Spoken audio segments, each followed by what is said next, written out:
Imagine being at the peak of your career, a three-time Pro Bowler, and suddenly told your future, and possibly your life, is in danger. For Kansas City Chiefs safety Eric Berry, the NFL was no longer the battlefield. In 2014, his toughest opponent wasn't across the line of scrimmage. It was inside his own body.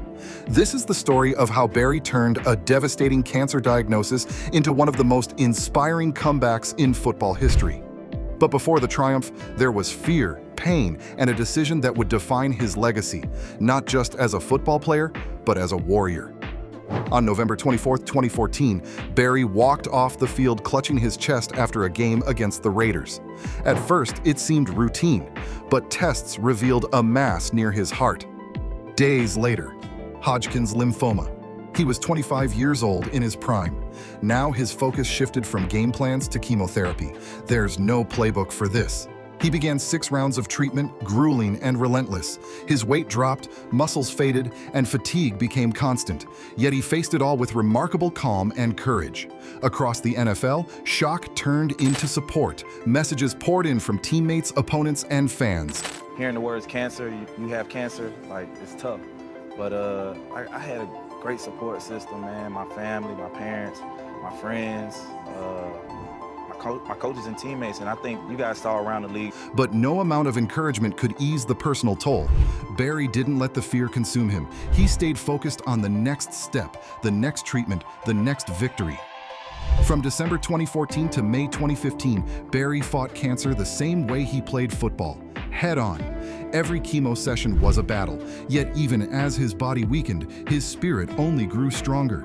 Berry found ways to train during treatments, resistance bands, push-ups, walking laps in hospital halls. They weren't for conditioning. They were a declaration that cancer wouldn't win easily. His family was his rock. His mother, Carol, stayed by his side. The Chiefs wore his number in warm-ups, but the hardest moments came in solitude, when the lights dimmed and questions echoed in his mind. Will I ever play again? Berry's answer never wavered. Yes, not just to return, but to be great again. On July 28, 2015, he reported to training camp, cancer-free, in full pads, ready to compete. He didn't ask for breaks or exceptions. He was there to prove that not only had he survived, but he still belonged among the NFL's elite. And he did more than that. The Chiefs stumbled to a 1-5 start, but Berry helped ignite an 11-game winning streak. His return wasn't symbolic, it was transformative. He recorded 61 tackles, 10 passes defensed, and 2 picks. He covered tight ends, flew to the ball, and laid out hits with the same ferocity as before. More than that, he became the soul of the locker room. His voice carried weight. His presence lifted the team.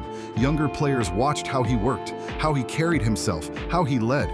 He was no longer just a Pro Bowl safety. He was the heartbeat of a contender, and the football world noticed. Berry earned first-team All-Pro honors, a Pro Bowl nod, and was named Comeback Player of the Year by both the AP and the Pro Football Writers of America. But beyond the stats and awards was something deeper: respect, not just for the player, but for the man. If 2015 was Eric Berry's triumphant return, then December 4th, 2016 was his emotional homecoming. The Chiefs were scheduled to face the Atlanta Falcons in Week 13 of the 2016 season.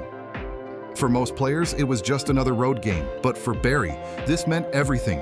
It was his return to his hometown, to the city where he first learned to love football, and just a few miles from where he underwent chemotherapy not long ago. Mercedes-Benz Stadium was filled with friends, family, former coaches, and neighbors who had followed his journey from Creekside High School to Tennessee to the NFL. And Berry gave them a performance they would never forget. He played like a man possessed. In the second quarter, he picked off Matt Ryan and returned it 37 yards for a touchdown. But he wasn't done. With just over 4 minutes left in the game, the Falcons scored a touchdown to go up by 1 and elected to go for 2. That's when Berry struck again.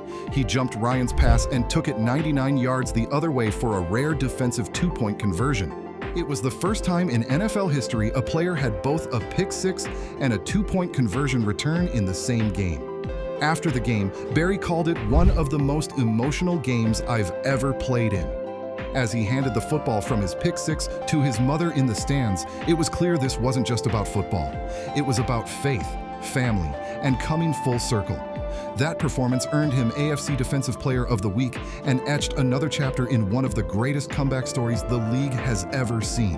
Eric Berry's return to the NFL is more than just a sports story. It's a human story. It's about resilience, determination, and the refusal to be broken. From the diagnosis that shocked the NFL, to the lonely battle with chemotherapy, to leading his team to victory, Berry's journey is a reminder that even our darkest moments can become our most powerful chapters. His fight didn't end with beating cancer. It continued every time he suited up, every time he led his team, and every time someone found courage in his example. Eric Berry didn't just return, he inspired a generation. If this story moved you, be sure to like, subscribe, and let us know whose comeback or redemption we should cover next.